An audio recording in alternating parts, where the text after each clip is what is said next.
Hello everyone, welcome. Tonight we dive deep into the Indus Valley Civilization.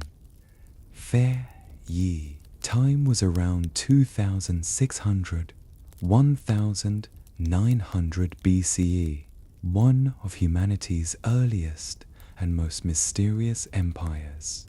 Before we dive too deeply, a gentle nudge. If you enjoy stories that let you relax and learn at the same time, consider liking this video and subscribing to History at Bedtime.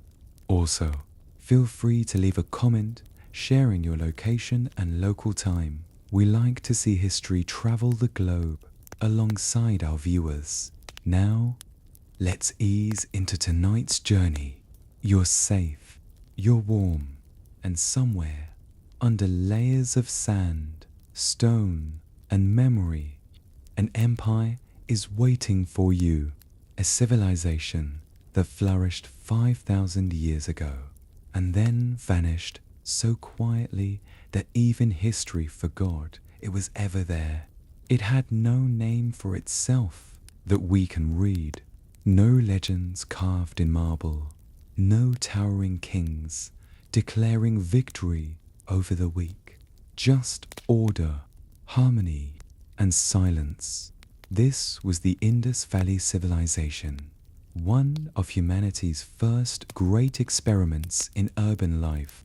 It was ancient before Greece was born, sophisticated before Rome's first stone was set, and so peaceful, so self-contained, that it left behind almost nothing of its noise, only the echo of its precision. Now, let's go there. You can almost feel the heat of the Indus plains, the shimmer of sunlight bending through dust. A faint breeze moves across fields of barley and wheat. Children chase each other past mud brick walls, and the air smells faintly of clay and river water. This is Mohenjo-Daro, a city so well planned it looks as if the gods themselves drafted its blueprint. The streets run straight, each crossing forming neat right angles. Houses are built from identical bricks, each one the same size. A kind of humble perfection born from engineers who valued balance over grandeur. And beneath these streets is something astonishing. Drains, miles of covered drainage systems, stone-lined, sloping gently so that water runs smoothly out of the city. Each home has its own private bathing area connected to this network of cleanliness. Even the rainwater was guided carefully, collected in cisterns, filtered by the slow rhythm of the earth. Imagine that 5,000 years ago, when much of the world still lived in huts of straw and soil, here was a society quietly obsessed with hygiene, symmetry, and flow. No monuments, no armies marching under banners, just civilization at its most elegant and most invisible. Archaeologists have uncovered thousands of artifacts from this world, tiny seals engraved with animals and symbols, beads carved from lapis lazuli, and toys, yes, toys, miniature carts with wheels, clay elephants, and little figurines of dancers with their arms francine mid-spin. It seems that even in the earliest ages of mankind, someone cared enough to make a child smile. But what's most haunting about the Indus people is what they didn't leave behind. There are no palaces, no massive temples, no tombs of kings, no battles carved in stone. The Indus script, a series of delicate symbols and pictographs pressed into clay, remains undeciphered to this day. We can see it, We just can't read it.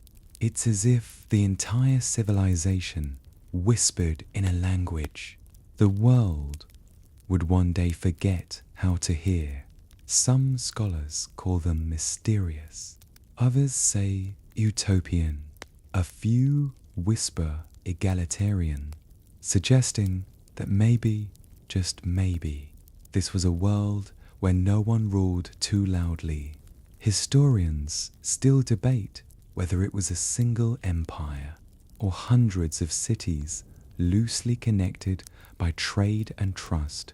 The truth, like their script, remains locked away beneath time, but their precision speaks volumes. They measured their bricks, standardized their weights, and designed every inch of their cities with mathematical grace. Even the smallest detail seems deliberate. If you listen closely, you can almost hear the rhythm of a civilization that breathed in logic and exhaled calm. Now, close your eyes a little deeper.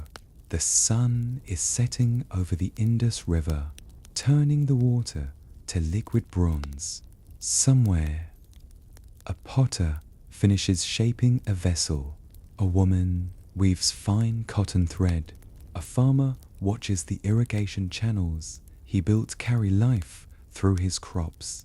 The air hums with the quiet confidence of people who believe their world will last forever. But as we know, it didn't, and no one can say exactly why. Perhaps it was the river, perhaps the sky, perhaps something entirely human. A slow unraveling of connection.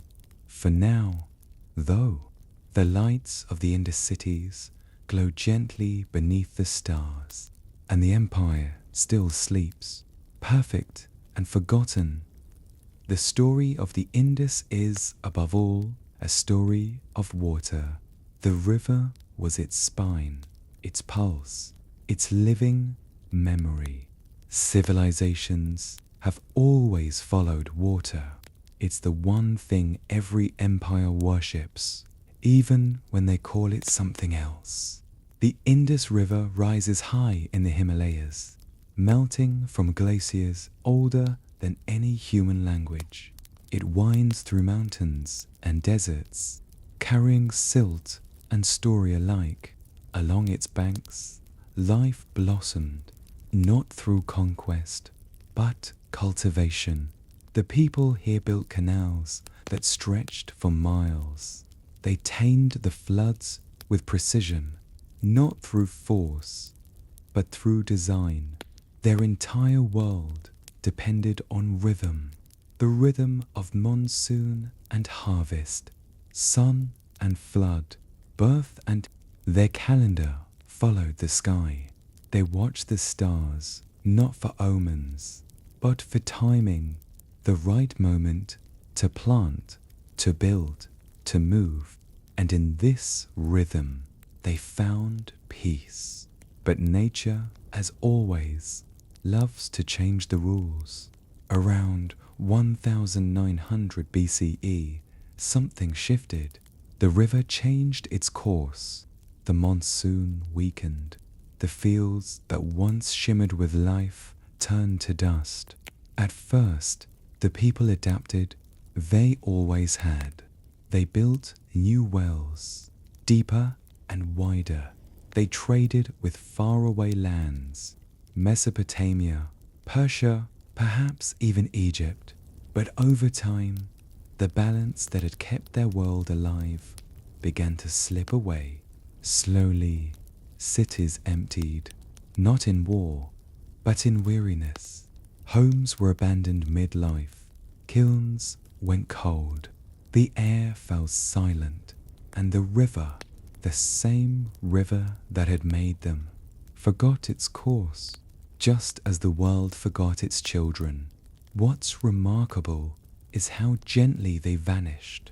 No cataclysm, no epic tragedy carved into stone, just disappearance. It's one of history's greatest puzzles. How could a civilization so advanced simply drift away? Maybe, as some suggest, they moved eastward, merging with early Indian cultures. Maybe disease spread through their water. Maybe their trade networks collapsed when the climate changed. Or maybe, like all things human, they simply grew tired of their own perfection. Whatever the reason, their cities became ghosts, buried beneath centuries of silence.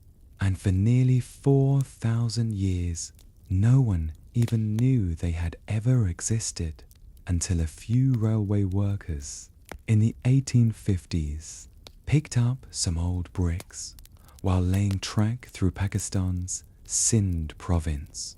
They were strong, baked bricks, far too perfect to be recent. No one realized it then, but they had just uncovered the bones of Mohenjo-Daro, the mound of the dead.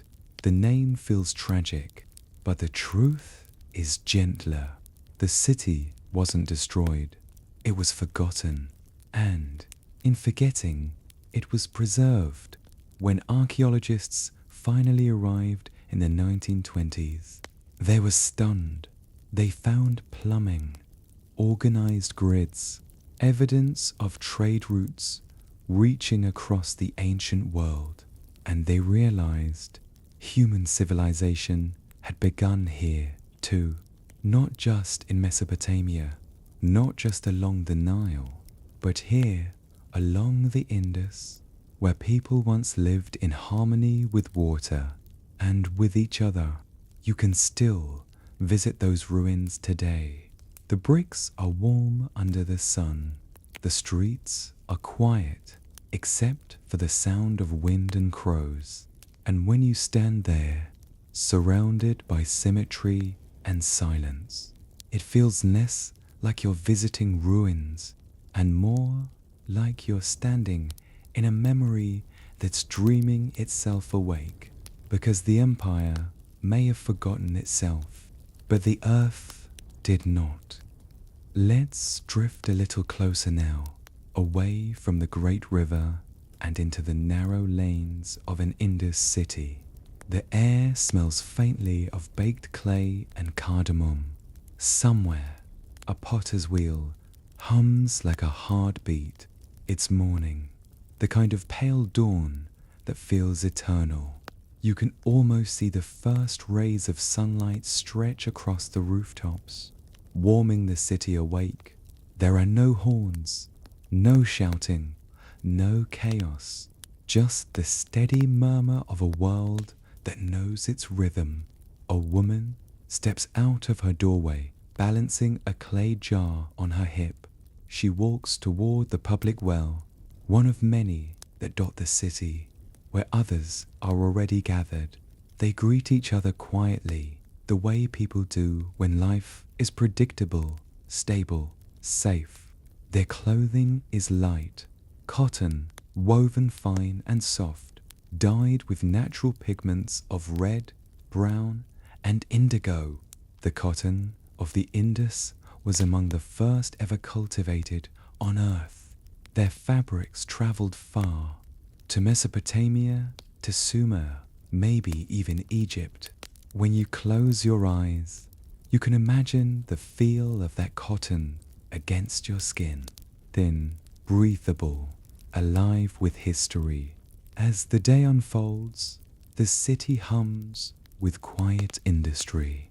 Metal workers hammer bronze tools, chisels, needles, knives, all remarkably standardized in shape and weight. Merchants count their goods with small cubical stones, the world's earliest known measuring weights.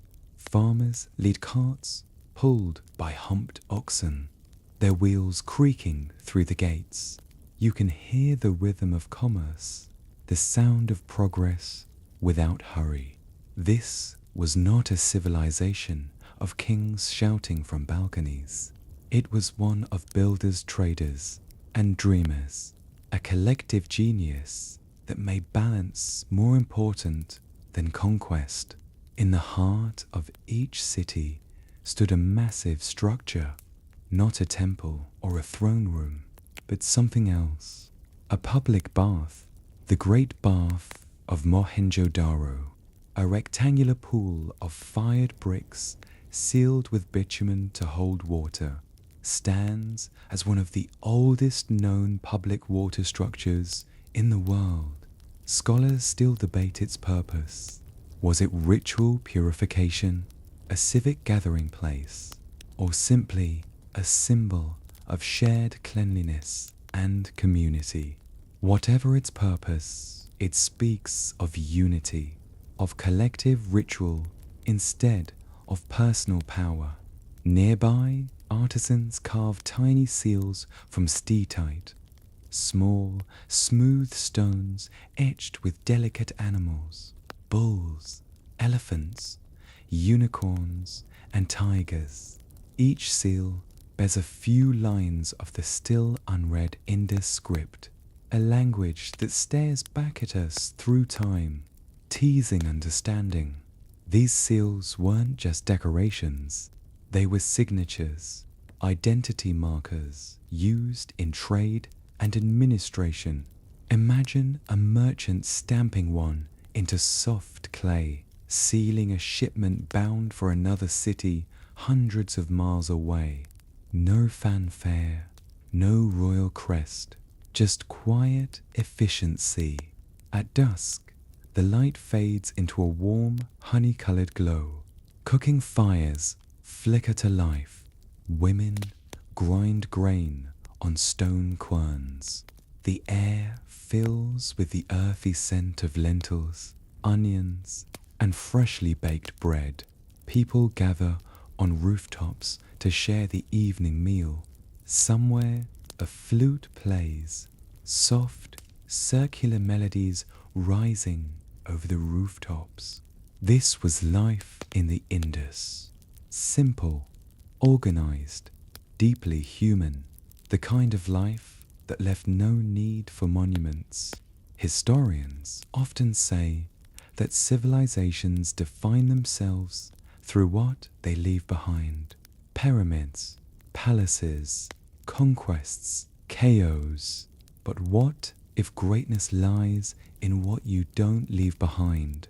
In peace, in symmetry, in an empire that had no need to brag.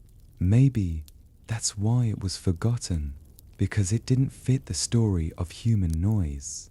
As the stars rise above the silent streets of Harappa, you can almost feel the hum of contentment in the air. No kings to fear, no wars to flee, just life, flowing as steadily as the river itself. Words are how civilizations survive time. But what happens when the words themselves go silent?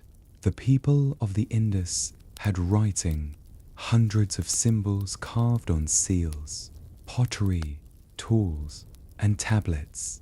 Each sign is small, elegant, purposeful. Some look like plants or fish, others like human figures or abstract shapes, but no one knows what they mean.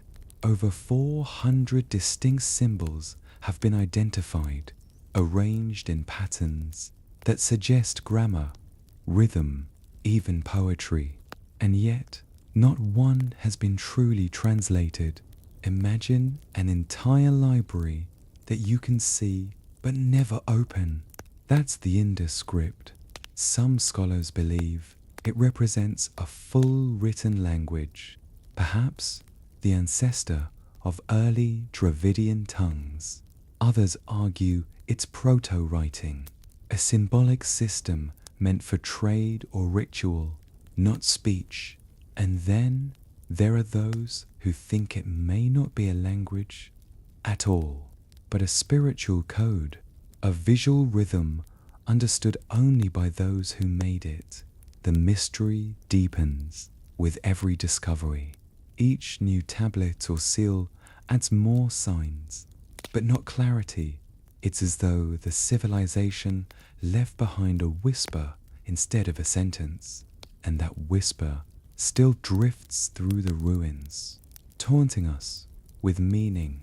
Somewhere on a clay tablet no larger than your palm, there may be a message from a potter to his apprentice, a prayer to the river, a trade agreement sealed with care. We'll never know, and maybe that's the point. Maybe the Indus didn't need to be understood by strangers in the far future. Maybe they wrote for themselves, not to be remembered, but to exist fully in their own moment. When we talk about lost civilizations, we often imagine cataclysm, fire, flood, tragedy. But the Indus story is quieter. It's the sound of a candle going out in a room still full of warmth, a peaceful disappearance. There are no mass graves, no burned layers of destruction in their cities. Their collapse seems to have been gradual, natural, like a tide receding into the sea. And perhaps the river, that great shifting lifeline, took their words with it. The Indus script remains one of history's last true linguistic mysteries. It sits beside Linear A of Crete and the Rongorongo tablets of Easter Island as a monument to how fragile human memory can be. Archaeologists still sift through the soil of Harappa and Mohenjo-Daro, hoping for that one bilingual inscription, a Rosetta Stone that will finally give the Indus people their voice again. But maybe, as the years go by, the mystery itself becomes their story, a reminder that not everything needs to be decoded to be understood, because even without their words, we know their lives, their cities, their symmetry, their balance. We see their joy in the toys they made, their order in the streets they built, their decency in the peace they chose. Maybe that's all the language we need. You can imagine standing there, now, at the edge of the excavated ruins, the sun dipping low, the desert stretching endlessly around you. The ancient bricks are warm beneath your fingertips. You brush the dust away, and for just a moment, you can feel the faint heartbeat of the world's first quiet empire. It doesn't speak, but it doesn't need to, because silence, too, is a language. Civilization, at its heart, is the art of balance. Too much ambition, and it collapses in noise. Too little, and it fades into obscurity. The people of the Indus Valley seem to understand this better than anyone. They built not to impress, but to endure. They measured not in conquest, but in harmony. Everywhere you look in their world, you see precision, geometry so exact it feels almost modern. Streets that align with cardinal directions. Blocks divided into perfect ratios. Each brick fired in uniform size, about 7 by 14 by 28 centimeters. A golden pattern of proportion that repeats across thousands of miles. It's not just engineering, it's philosophy, a belief that order itself could be sacred. Imagine a city viewed from above, straight roads running north to south, crossed by smaller lanes that run east to west, forming a vast, careful grid. At the intersections, drainage covers made of stone sit neatly in place. Somewhere, a clay tablet rests near a well, its symbols still faintly visible. Perhaps a note, perhaps a name. The Indus people understood hydraulics, urban planning, and sanitation at levels unmatched until the Romans 2,000 years later. Each home had a private well, its water channeling through small terracotta pipes, draining out beneath the street. Public baths shimmered in the sun, not luxury, but community. Cleanliness wasn't cosmetic here. It was cultural, even spiritual. And it wasn't just water they mastered. They mapped time, too. They used weights and measures of astonishing accuracy. Stone cubes carved to identical mass have been found in Harappa and Mohenjo-Daro, each one part of a standardized system used for trade. One small weight, just 13.63 grams, appears again and again across hundreds of sites. It's the earliest evidence of a decimal-based standard. Their artisans worked in bronze, copper, gold, and ivory. They carved beads so small and uniform that even with modern magnification, replicating them is difficult. And then there's the metallurgy, the lost wax technique, where molten bronze was poured into clay molds to create lifelike figurines. One of the most famous is the dancing girl of Mohenjo-Daro, a tiny bronze statue, barely 4 inches tall, but so vivid she feels alive. One hand rests on her hip, her head tilts slightly, chin lifted, as if she knows her civilization will be forgotten. But not entirely. Historians still debate her meaning. Was she a goddess, a dancer from a festival, or just a portrait of confidence cast by an artist who saw beauty in motion? We may never know, but that's the magic of her, the way she bridges 5,000 years of silence with one small gesture. The Indus people were also among the first to use true grid-based weights to build granaries that stored food for entire cities and to design marketplaces for regular trade. Their civic organization was collective, not dictatorial. Even without kings, things worked. There's something profoundly calming about that, isn't there? A civilization that thrived not because of power, but because of cooperation. They remind us that progress doesn't always roar. Sometimes it hums softly, measured in water flow and brick lines, in the rhythm of people who simply do things well, over and over, until it becomes a culture. Some archaeologists even suggest that their urban design was guided by cosmic principles. The cities may have been aligned with specific star patterns, perhaps Orion or Sirius, though the evidence is still faint. If true, it means they saw the heavens not as distant, but as partners in the architecture of life.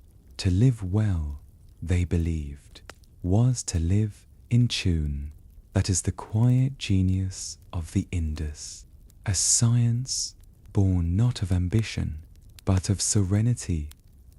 We often think of the ancient world as small, isolated pockets of humanity, each unaware of the others. But the Indus people were part of something vast, a network of early global connection that stretched farther than most imagine. Archaeologists have found beads from Harappa in the royal tombs of Mesopotamia and Mesopotamian seals in the ruins of Indus cities. Copper from Oman, lapis lazuli from Afghanistan, and shells from the Arabian coast all flowed through Indus trade routes. They traded cotton textiles, pottery, ivory, and metalwork, quiet ambassadors of craftsmanship. Their ships, small but sturdy, sailed along the Arabian Sea, hugging the coastline toward the Persian Gulf. The ancient port of Lothal, in modern Gujarat, may have been one of the world's first dockyards, a perfectly rectangular basin with sloped sides, designed to manage the rise and fall of the tides. Think of that, a functioning seaport, built thousands of years before the word harbour even existed. From these docks, goods travelled to Sumer and Akkad, where merchants wrote of a mysterious, faraway land called Meluha. Most scholars now believe Meluha was the Indus civilization itself.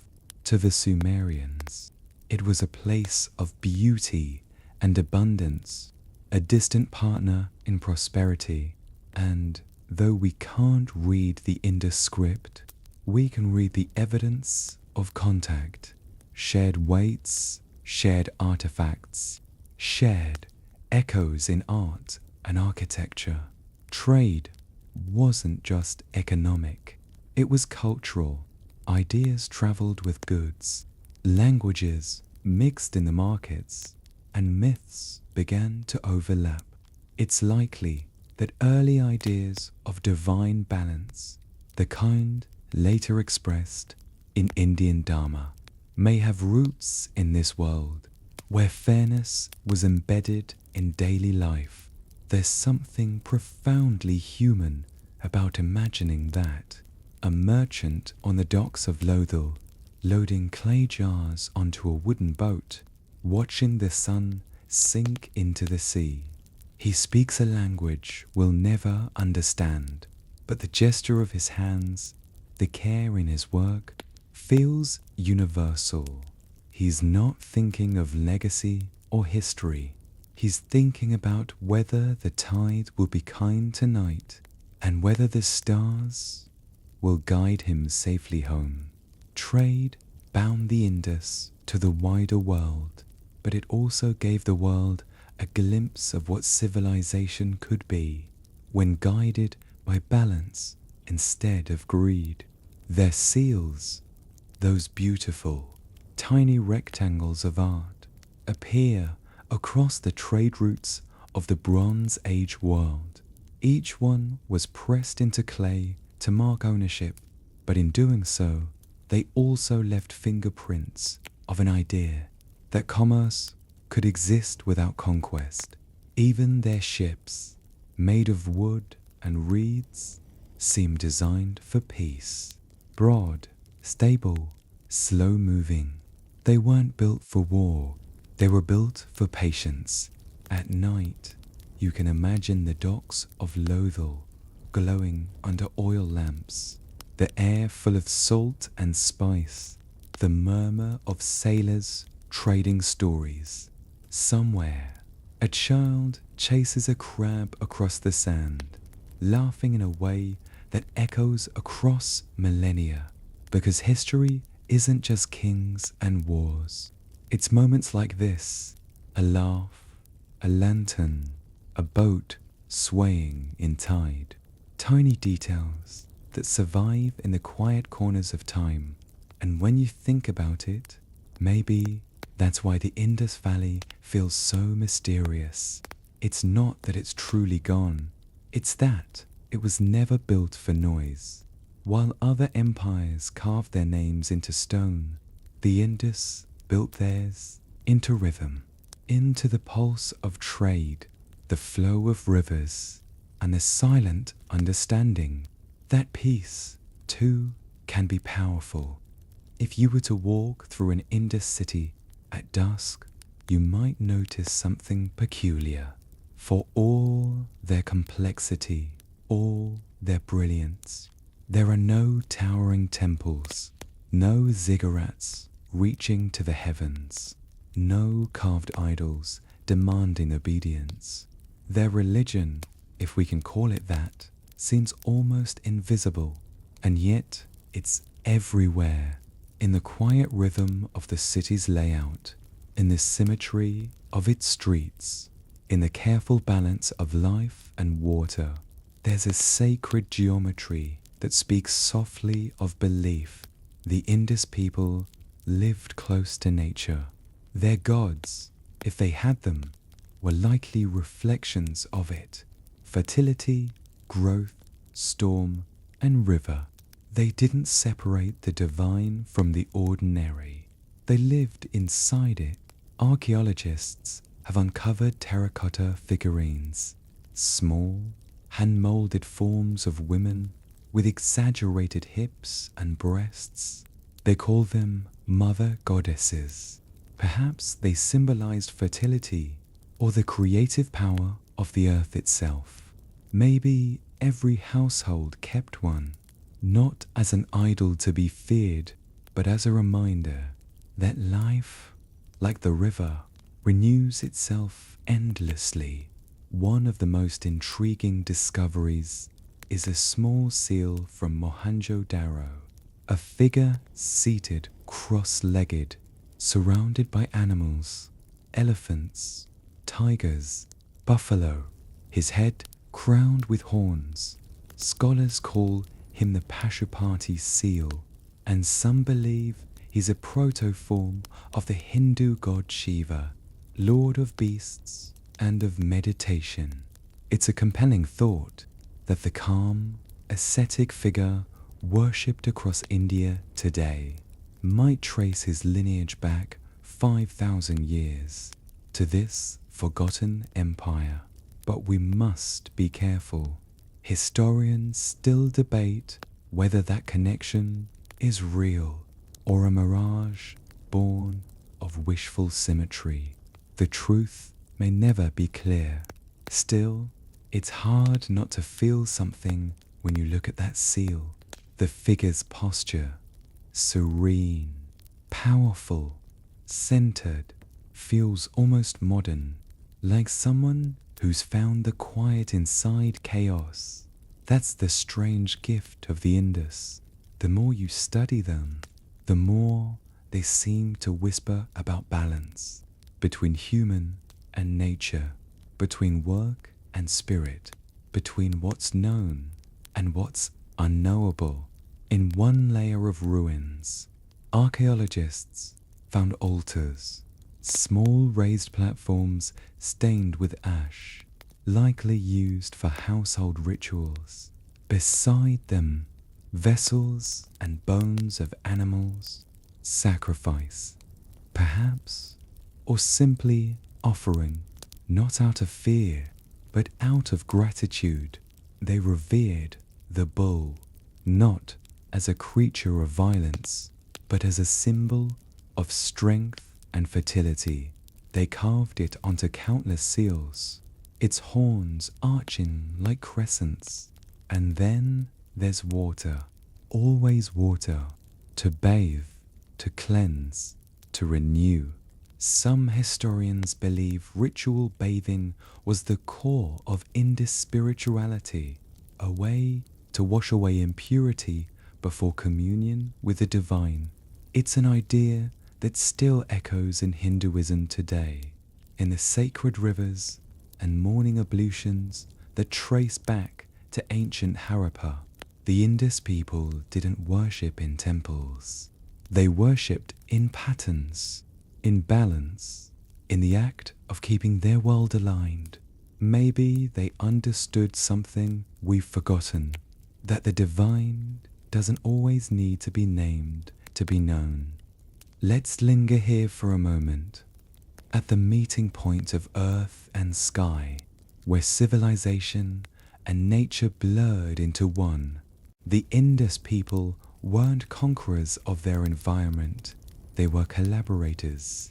Everything about their cities, from the direction of their streets to the slope of their drainage, was built in conversation with nature, not in defiance of it. Mohenjo-Daro and Harappa weren't random clusters of buildings. They were symphonies in clay, designed to catch wind, to manage heat, to harness water.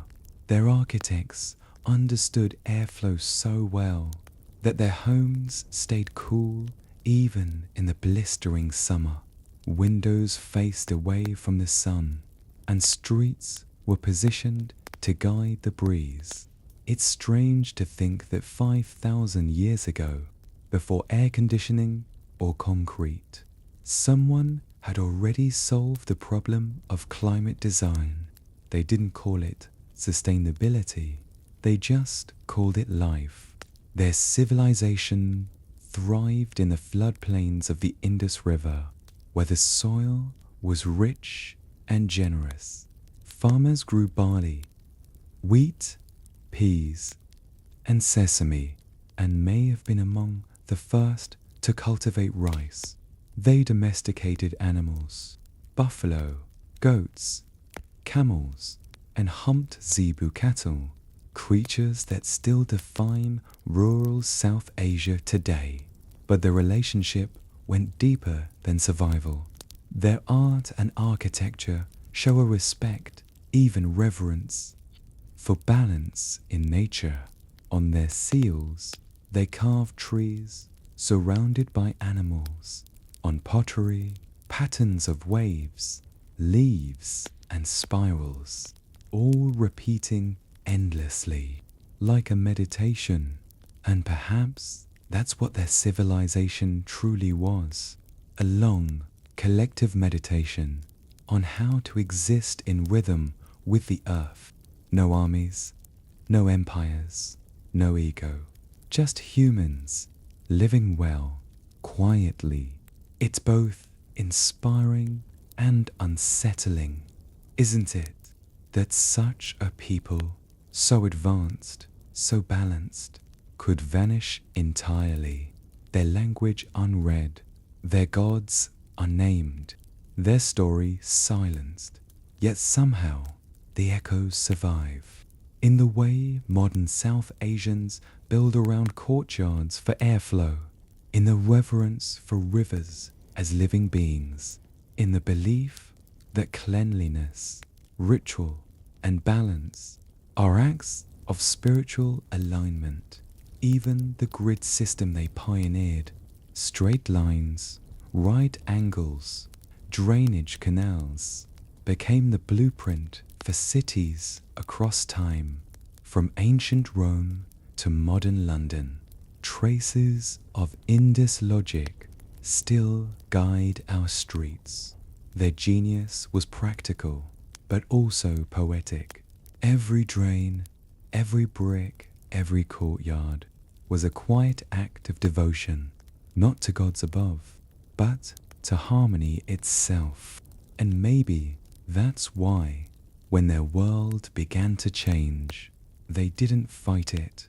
When the river shifted, when the monsoon faltered, they adapted for a while. Then, one by one, their cities emptied, not with the sound of war, but with the silence of surrender. A surrender not of defeat, but of acceptance, the same acceptance that defines a cycle, that all things built by man must one day return to the earth that made them. If you close your eyes, you can almost see the last citizens leaving Mohenjo-Daro, a potter sealing his kiln one last time, a mother packing her clay figurine, a child looking back at the quiet streets. And then the rain comes, and the river rises, and time, as it always does, forgets, but the earth remembers. It always remembers. Every civilization thinks it will last forever. The Indus people probably did too. After all, how could a world so stable, so perfect in its rhythm, ever vanish? But nature, patient as always, was quietly rewriting the map. It began with water, the same river that gave them life. The mighty Indus, along with its tributaries, began to change. The monsoons weakened, the floods came less often, and the once fertile plains began to dry.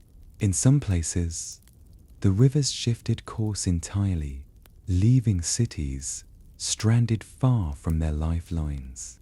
Satellite imagery shows traces of a ghost river, the Gagahakra, perhaps the ancient Saraswati of legend that once flowed wide and deep, now just a ribbon of sand across the desert. Imagine that, an entire civilization built around a river that simply decided to leave. Crops failed, trade routes faltered, the docks of Lothal fell silent, their waters turning to silt. Merchants stopped sailing, potters stopped firing, scribes, if that's what they were, stopped carving their tiny signs. And yet, it wasn't a dramatic collapse. No fire, no invasion, no headline, just a long, slow exhale. One by one, the great cities began to empty. Mohenjo-Daro, Harappa, Kalibangan. Each faded not with a scream, but with a whisper. Archaeologists describe layers of abandonment, dust settling over broken pots, streets half swept, as if someone meant to return and never did. A civilization that didn't die in battle, but quietly moved away. Some families might have migrated east toward the Ganges plain, seeking more generous rivers. Others stayed behind, watching as the wells grew shallow and the nights grew colder. It's hard to say how long the silence took. Maybe centuries, maybe just a few generations. Historians still debate whether climate alone ended the Indus world, or whether deeper forces, disease, trade decline, or social fatigue played a part. But one truth feels inescapable. Their genius had depended on harmony with nature, and when nature changed its rhythm, they didn't fight back.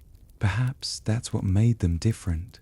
Empires like Rome or Egypt fought to control the earth. The Indus seemed content to follow it. Their story ended not with rebellion, but with acceptance. Like a candle going out, its smoke curling gently toward the stars. If you stood among the ruins today, you might feel that same quiet acceptance. Bricks still neatly aligned, streets still straight, as if the people had simply stepped out for a moment and never returned. It's eerie, but also peaceful, like walking through a dream that remembers itself just enough to stay beautiful. And somewhere in that dream, a river still murmurs, carrying fragments of pottery and time downstream. When civilizations fall, they rarely disappear completely. They dissolve into memories, into languages, into myths that wander across centuries. The Indus Valley may have vanished as an empire, but traces of it linger everywhere. The people who left didn't vanish. They became the seeds of something new. Their descendants likely spread eastward, mingling with other cultures along the Ganges basin. And slowly, new beliefs began to bloom, ones that would form the foundation of what we now call India. Some scholars believe the earliest hymns of the Rig Veda echo faint memories of this older world. The sacred river Saraswati, praised again and again in ancient verse, might have once been the great Gagahakra, the same river that nourished the Indus cities before drying away. In the Vedic imagination, that river became divine, a goddess, a symbol of memory and knowledge. Perhaps That's how the Indus survived, not through monuments, but through myth. Even their love of water, their rituals of bathing, their fascination with balance and purity, all seem to flow into later Indian traditions. It's tempting to draw a perfect line to say the Indus became the Vedic world, that the seal makers became priests, that the quiet cities became temples. But history isn't neat. It blurs, it melts, it overlaps. What we do know is this: when the world forgot the Indus didn't forget the world. Their influence seeped quietly into everything that came after: architecture, ritual, language, even philosophy. The idea that cleanliness is next to divinity, that harmony is the highest good, that rivers are sacred, all seem to whisper their legacy. But for centuries, no one even knew they existed.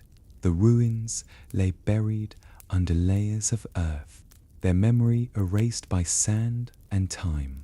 It wasn't until the 1920s that British archaeologists, digging for something else entirely, unearthed the bricks of Harappa. They thought it was a small, forgotten village. Then they found more, and finally they realized they had uncovered an entire lost civilization, a civilization older than Egypt, older than Babylon, older than the myths that had already been written about the dawn of man. Imagine that moment, holding a clay seal in your hand, its symbols precise and strange, knowing it came from a world no one remembered. It's as if history itself blinked awake. The discovery rewrote everything we thought we knew about human origins. It proved that civilization didn't begin in just one place, not only in the Nile or between the Tigris and Euphrates, but also here, in the quiet plains of the Indus, where people built perfection and then let it go. Even now, when you look at the ruins, it's hard not to feel a sense of cosmic irony. The empire that achieved so much never celebrated itself. It left no kings, no armies, no heroes. It simply existed and then forgot it existed.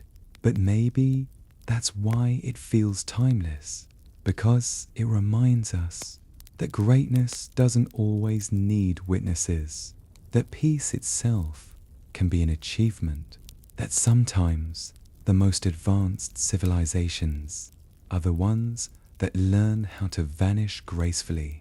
Close your eyes for a moment. Imagine the sound of the river, the rustle of reeds, the faint smell of rain on dry soil. You're standing at the edge of time, in a place where silence built cities, and memory became the only monument. For thousands of years, the Indus lay hidden beneath silence, its cities swallowed by dust, its story erased by rivers that forgot their course. And then, one afternoon in the early 1920s, a man with a shovel changed everything. His name was John Marshall, the Director General of the Archaeological Survey of India. He wasn't looking for a lost empire. He was following a rumor that there were old bricks scattered near a railway construction site in what was then British India. The workers had been using them for ballast. 5,000-year-old history, casually crushed under train wheels. Marshall sent word to excavate, and soon, under the heat of the Sind sun, the first outlines of Mohenjo-Daro began to emerge.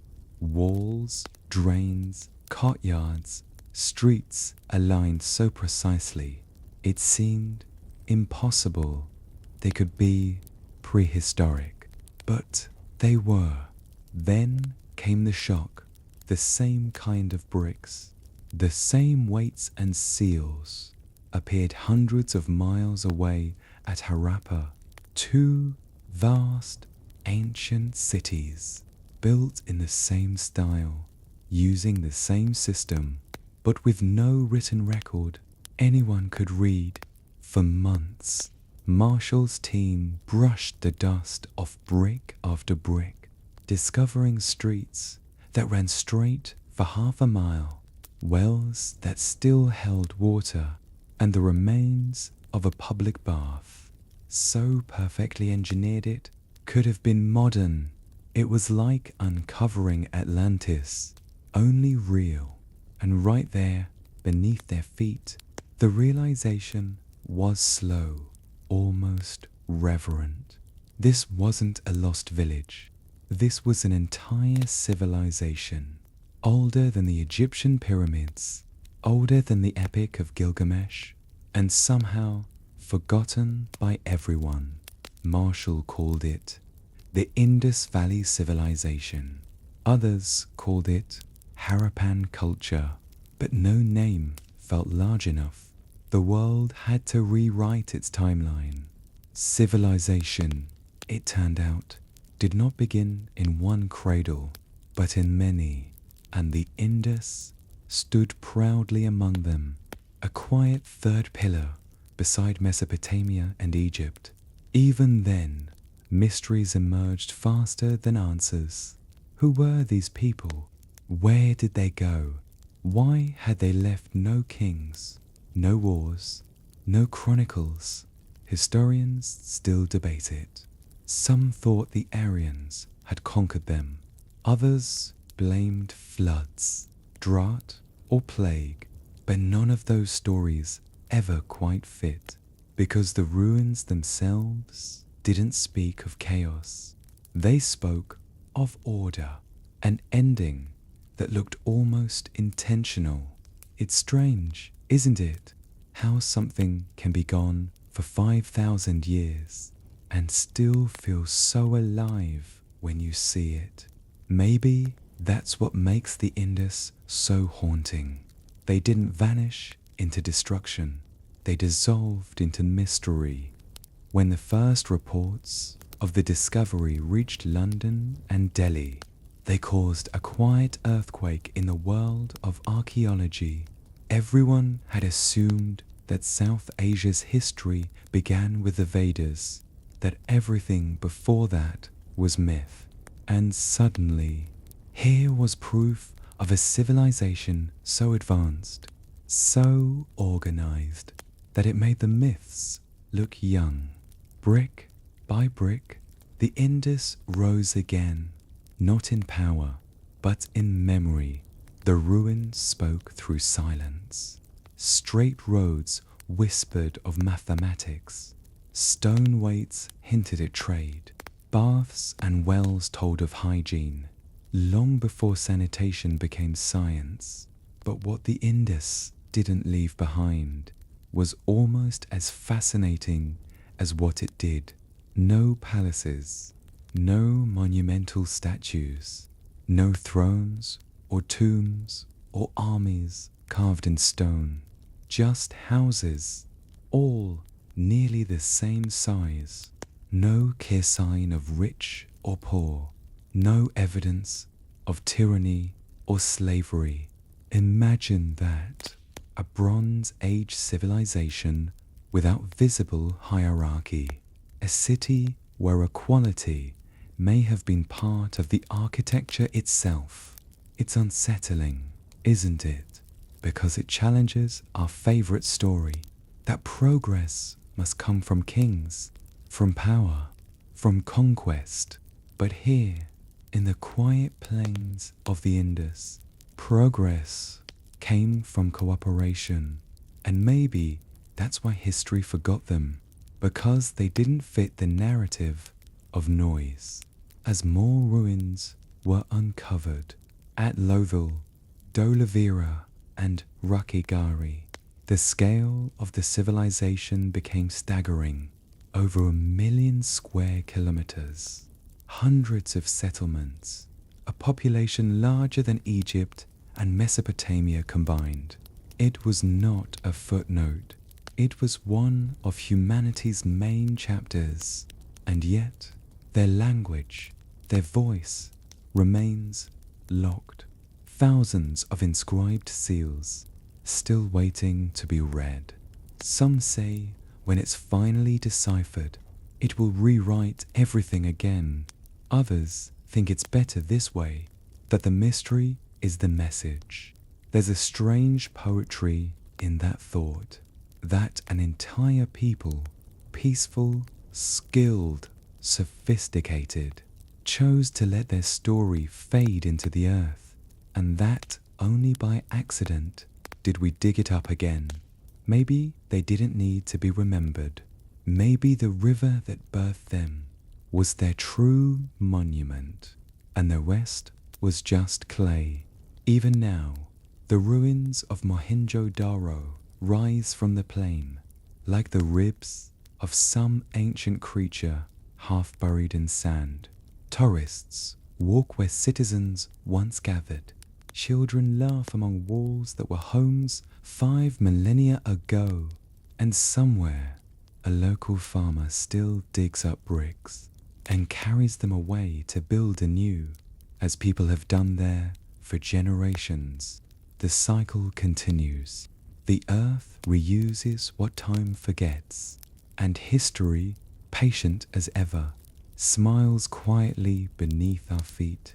When you dig up the past, you never just find history. You find identity, and identity, as we all know, is rarely peaceful. After its rediscovery in the 1920s, the Indus civilization didn't just rewrite archaeology, it rewrote imagination. Here was proof that South Asia had birthed one of the world's first urban cultures, long before Persia, long before Rome. It didn't fit anyone's story neatly, so everyone tried to claim it. Indian nationalists saw it as proof that the subcontinent's genius was entirely homegrown, not imported from the West, not borrowed from invaders. Others, particularly British and early Western scholars, clung to older theories that nomadic Indo-Aryans had arrived later and civilized the ruins they found, a comforting idea for colonial logic, but one that history would steadily dismantle. Still, the debate rages on. Who were the people of the Indus? Were they the ancestors of modern Indians? Were they Dravidians, the cultural ancestors of South India? Or were they a civilization that simply vanished, leaving only echoes behind? No one knows for certain, and perhaps that's why the Indus remains both unifying and divisive, a mirror into which every generation sees a different reflection. The truth is probably quieter than either side would like. Civilizations don't belong to anyone. They belong to the river, the soil, the sky. They belong to the people who lived, loved, built, and died without ever imagining that someone thousands of years later would fight over their memory. But the allure is powerful. To claim the Indus is to claim the beginning of civilization itself.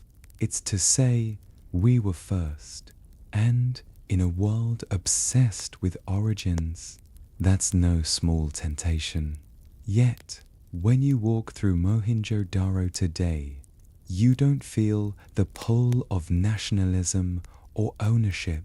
You feel silence, the kind that humbles, the kind that doesn't care who plants the flag. The wind doesn't choose sides, it just moves dust through the same streets, where merchants once sold beads and children once laughed in the summer heat. That's the thing about ancient greatness. It doesn't belong to us. We belong to it. It's impossible to unearth a civilization without also unearthing the stories we tell about ourselves. As the Indus entered the public imagination, its silence became a kind of canvas, an invitation to fill in the blanks. Some saw it as the lost paradise described in ancient texts. Others called it the first utopia. A few, more mystical voices, even suggested it was connected to Atlantis, another vanished world drowned by time. We love to mythologize what we can't explain, and the Indus, with its perfect streets and wordless seals, became the ultimate mystery. In modern India and Pakistan, it became a shared but complicated heritage. Each new discovery added pride and pressure. Every artifact unearthed carried not just meaning, but expectation. Scholars argued over symbols. Was that horned figure Shiva or someone else? Was the bull sacred or simply a sign of trade? Was the Great Bath a temple or a civic pool? Historians still debate these questions, but maybe the truth isn't hidden in the answer. It's hidden in the persistence of the question, because what makes the Indus remarkable isn't that it vanished, it's that it stayed coherent in silence. Even without texts, we can read its peace, its order, its balance. Even without kings, we can sense its confidence. Even without armies, we can feel its strength. That's not myth, that's memory, the kind that lives in the bones of the earth. If you visit Mohenjo-Daro today, the guides will tell you that its name means mound of the dead. But that's a misdirection. It's not a grave, it's a reminder that what we call death is often just another layer of forgetting. Every night, when the moonlight spills across the baked bricks, the walls seem to glow faintly, as if remembering their purpose. The air feels thick with ghosts, not of sorrow, but of routine. Children playing, fires crackling, footsteps echoing through vanished courtyards. If you stand still enough, you can almost hear the rhythm of a civilization that once lived so perfectly in balance that it had no need for legend. Perhaps that's the greatest irony of all. The Indus didn't become myth because of what it did, but because of how it disappeared. Civilizations usually end in noise. This one ended in grace. No conquest, no collapse, just a long, gentle return to silence. And maybe that's the secret the Indus left us, that the highest form of civilization is not in shouting to be remembered, but in living so well that you can afford to be forgotten. Science, in its quiet way, has become the new priest of memory, and when it turns its gaze to the Indus, the earth begins to whisper. In the last few decades, archaeologists, geneticists, and climate scientists have worked together to read the land itself, not with shovels, but with satellites, soil cores, and strands of DNA. They discovered that around 2000 BCE, the climate across South Asia began to change. Monsoons grew weaker, rivers shrank, and vast floodplains turned slowly to dust. The Indus people, ever practical, didn't resist. They adapted, downsized, shifted eastward toward wetter lands. But nature, patient and relentless eventually outpaced them. Modern climatology tells us that the Gagahakra River, once believed to be the sacred Saraswati, likely dried over centuries. Its absence didn't just erase water, it erased memory. A civilization that had built itself on rhythm simply lost its song. And yet, it wasn't extinction, it was transformation. Recent genetic studies show that the people of the Indus didn't vanish. They became the ancestors of millions across South Asia today. Their DNA quietly pulsing through the veins of modern farmers, teachers, and artisans is the ultimate proof that history doesn't die. It just changes form. Even the soil keeps secrets. By analyzing pollen trapped in ancient sediments, scientists have reconstructed the Indus landscape.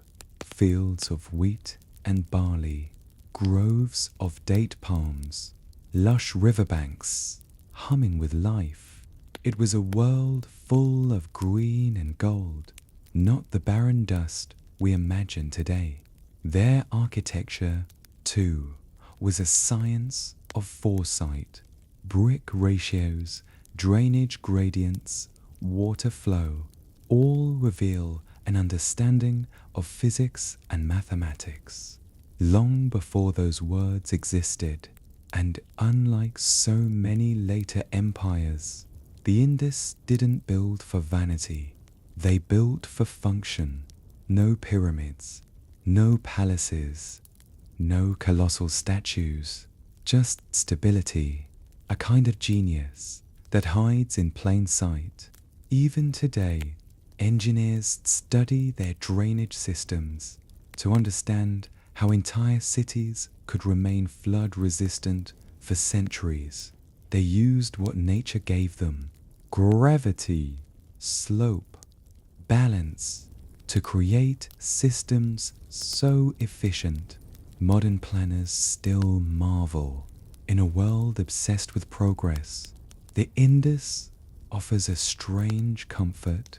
Their brilliance wasn't about invention, it was about maintenance, the art of keeping life balanced and clean. Perhaps that's the truest form of civilization there is.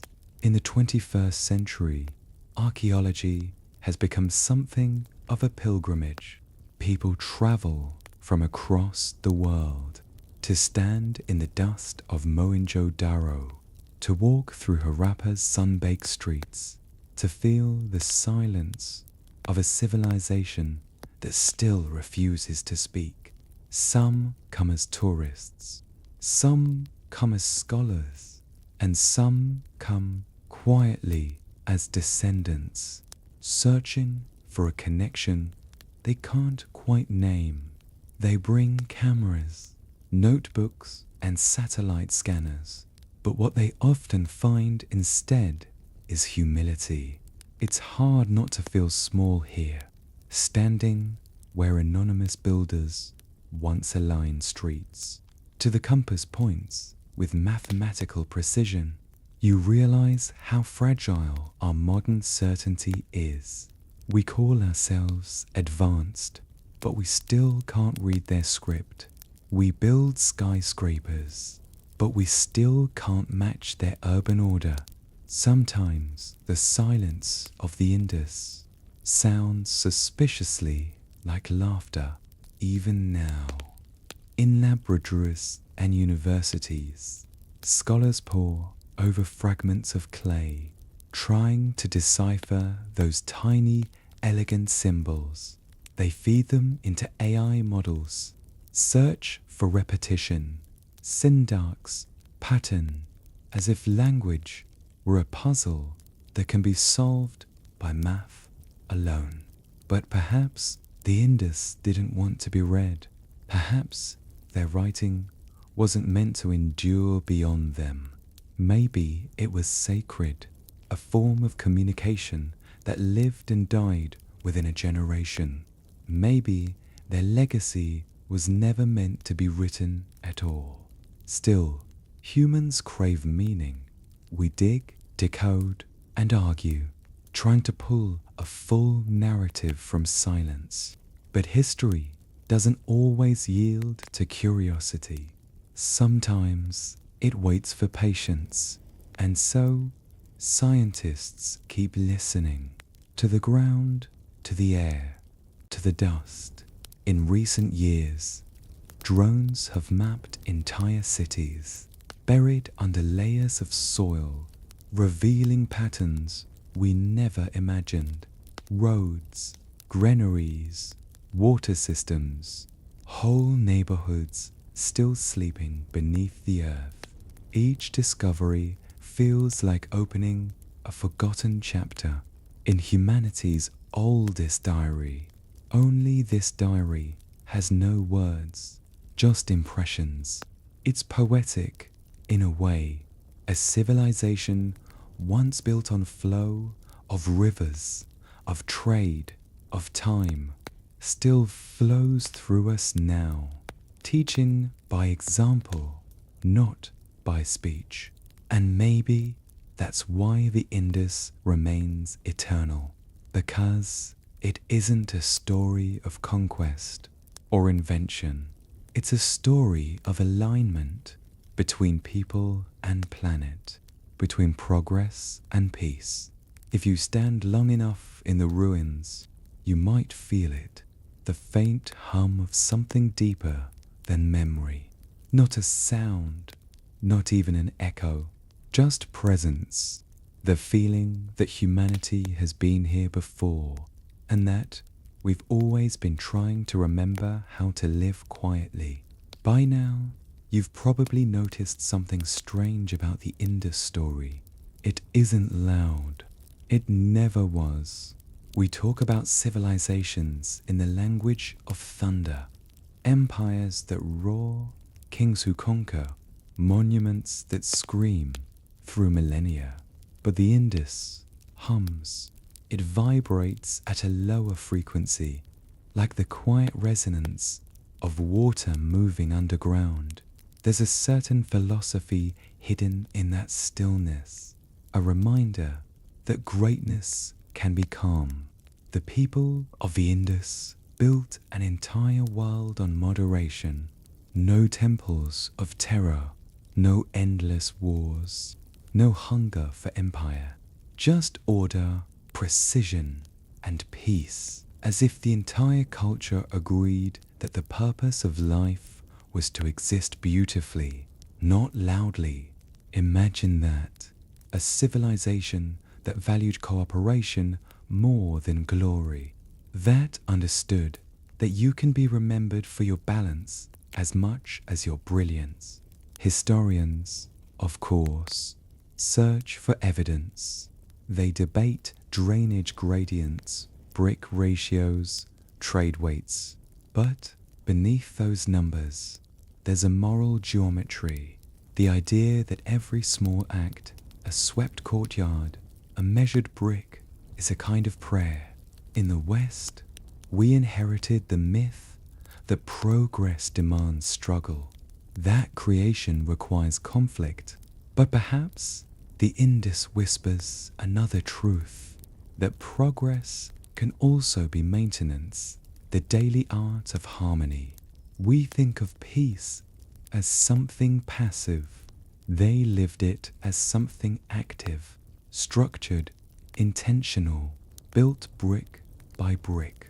And then, when their world began to fade, they didn't rage against it. They allowed themselves to dissolve with the same grace they lived by.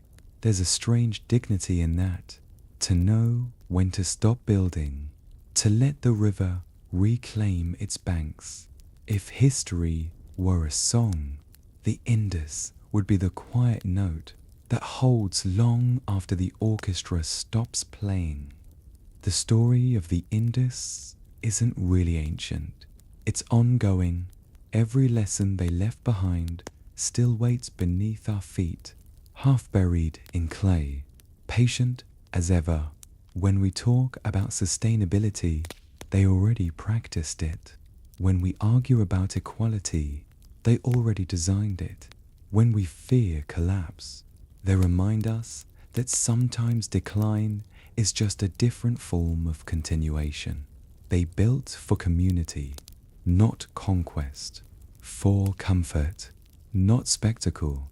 Their architecture wasn't meant to dominate the landscape. It was meant to belong to it. And maybe that's what we've forgotten. In our race for visibility, we've lost the art of quiet contribution. Walk through any modern city, glass towers, neon lights, noise, and somewhere between the traffic and the timelines, you can almost hear a whisper from 2600 BCE. Remember stillness. Remember balance. We tend to think of ruins as sad things, but Mohenjo-Daro doesn't feel sad. It feels content, as though it knows it served its purpose and stepped aside. The earth covered it not out of cruelty, but out of care, a gentle burial, a preservation of perfection. Modern archaeologists call it a dead city, but maybe it's more like a seed, buried, waiting, still capable of sprouting meaning centuries later. Every generation that rediscovers it takes something different. A scientist sees data, a poet sees humility, a dreamer sees home. And perhaps that's the point, that the Indus didn't vanish to be mourned. It vanished to be rediscovered again and again. Whenever humanity forgets how to live gently, if you listen closely, you might realize that history itself is whispering through the soil. Build less noise. Build more balance. The world doesn't need another empire. It needs another rhythm. Time steals loudly from some civilizations, tearing down their walls, burning their names into the record of destruction. But from the Indus, it stole quietly. No dramatic collapse, no marble ruins toppled in fire, just erosion, slow and almost merciful. And maybe that's why the Indus feels eternal, because its disappearance looks so much like rest. When we think of the past, we often imagine noise, battles, speeches, crowns, but most of history isn't loud. It's daily life. A mother lighting a clay lamp, a merchant counting beads, a mason pressing wet bricks into a perfect line. That's the real heartbeat of civilization, not the moments that shout, but the ones that hum. As centuries passed, their bricks were reused, their wells filled with sand, their streets slowly folded back into the soil, and the people who inherited the land built new homes on top of the old, never realizing they were sleeping on history. Maybe that's the destiny of every great society, to become the foundation for another. If you could peel back the layers beneath your own city right now, you'd find the same story repeating. Forgotten rooms, faded tools, human hands shaping and reshaping the earth. Civilization is less a ladder than a circle, and somewhere in that circle, the Indus still turns quietly, its rhythm woven into ours. Tonight, the Indus still flows, a shadow of its ancient self, but alive all the same. It passes through modern Pakistan, through cities lit by electricity instead of oil, past bridges and farms and satellite towers. The same river that once carried clay boats and prayers now carries silt and light, and somewhere along its banks, children still play, their laughter blending with the water's hum, the same song their ancestors once knew. That's how history survives, not in monuments, but in repetition, in the way we still build, still hope, still dream. The Indus didn't vanish. It simply changed form. It became the idea of balance, the quiet promise that humanity can live in harmony with the earth and still create beauty. And if you ever feel small, remember this. 5,000 years ago, people looked up at the same stars, worried about the same floods, dreamed about the same future. They lived, they laughed, they built, and they left enough behind for us to find them again. The empire that forgot it existed was never truly gone. It simply became part of everything, part of you, part of the quiet. The story fades now, but the river keeps flowing. Its sound becomes the rhythm of rest, steady, ancient, forgiving. You imagine lying near its edge, the sand cool beneath your hands, the night wide and endless above. The stars shimmer faintly on the surface of the water, moving as slowly as your thoughts.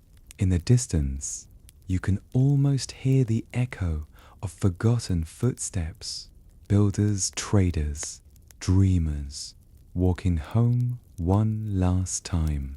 The scent of earth, the whisper of wind through reeds, the faint pulse of the planet turning. It's peaceful here, the kind of peace that doesn't need an ending. The bricks of Mohenjo-Daro are warm again under moonlight. The wells reflect the stars.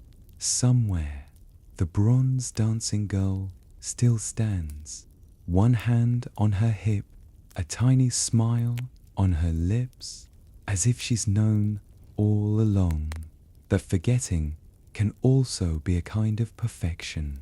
You breathe slowly.